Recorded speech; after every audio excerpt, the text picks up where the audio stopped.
देखिए, गुमला से खबर है जहां पर लादू डेरा गांव में बुनियादी सुविधाओं के अभाव की एक तस्वीर फिर से सामने आई है, जिसमें गर्भवती को प्रसव पीड़ा शुरू होने पर ग्रामीणों ने करीब 4 किलोमीटर तक बहंगी में ढोकर पंचायत मुख्यालय तक पहुंचाया, जहां उनका इलाज चल रहा है। आपको बता दें, लादू डेरा में सड़क नहीं होने से एम्बुलेंस गाँव तक नहीं पहुँच पाती है, जिसके कारण आज भी लोगों को परेशानियों का सामना करना पड़ता है। तो देखिए, गुमला की तस्वीर है जहाँ पर लादू डेरा गाँव में सुविधाओं का अभाव है और जो है एक महिला मरीज जो प्रसव पीड़ा से जूझ रही थी, उसे टांग कर जो है अस्पताल तक पहुंचाया गया।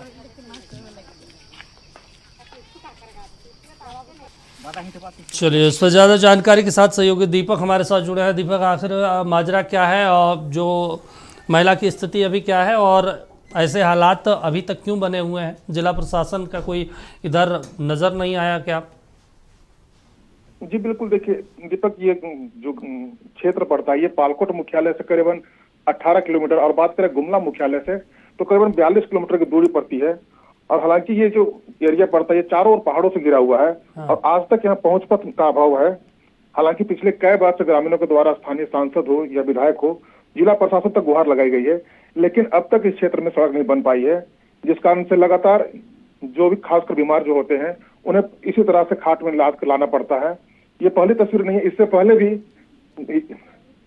2 महिलाओं को लाया गया था, जिसमें एक महिला की इलाज का अभाव मौत हो गई थी। हाँ। हालांकि प्रशासन ने दावा किया है कि जल्द ही इस सर्वे कराया जा रहा है और जल्दी सड़क बनेगी। जी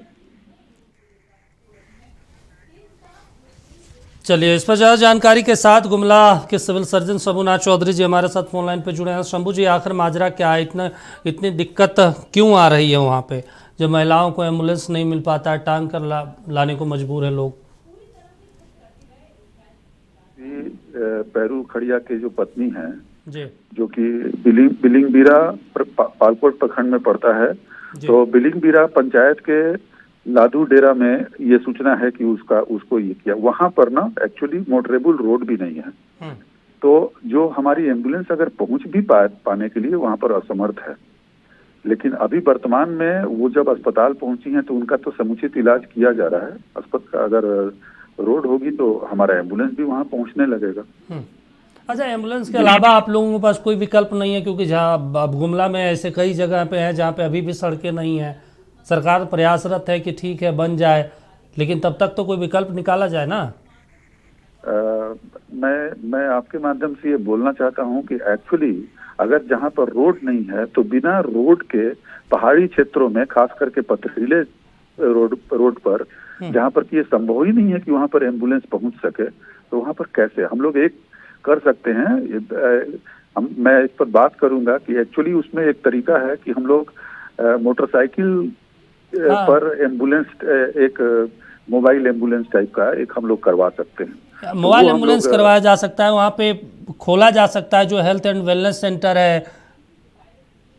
हेल्थ एंड वेलनेस सेंटर खोला जा सकता है, लेकिन उसके लिए भी है एक कि जो नॉर्म है उसके हिसाब से है कि जो भी हम लोग खोलते हैं, जो आपका हेल्थ सब सेंटर, जिसको आज के तारीख में आम के नाम से जाना जाता है, आयुष्मान आरोग्य मंदिर के नाम से, उसका एक पॉपुलेशन होता है। जैसे अगर मान लीजिए कि अगर प्लेन लैंड में आप देखेंगे तो वो 5000 की आबादी पर होता है, और जो पहाड़ी पर्वतीय क्षेत्र हैं, अति दुर्गम क्षेत्र हैं, उनमें वो एक्चुअली होता है 2500 से 3000 तक हो सकता है। लेकिन आप देखना चाहेंगे कि बिलिंगबेरा का वो जो एरिया है उसमें अगर हम लोग सर्वेक्षण कराएं तो जो नियत पॉपुलेशन है वो पॉपुलेशन थोड़ा कम होगा।